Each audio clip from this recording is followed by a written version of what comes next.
শ্রাবণ ধারায় এত চেনা কি খুঁজে পাও যা আমার মাঝে নেই এক বিন্দু পরিমাণও আমার সরল রেখার চিন্তাধারায় আড়াআড়ি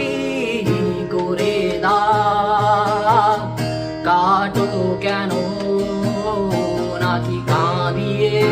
আমাকে সেই চোখের জলে ভেজো তৃষ্ণার তো হৃদয়ে শুধুই আমি মরিচিকার মতো তবে তাই যদি হয় করি না তো ভয় জানি আধার রাত ঘনিয়ে হবে সূর্যোদয় আমি ভেবে নিলাম তুমি সেই লাল গোলাপ যারে নিরন্তর বাহার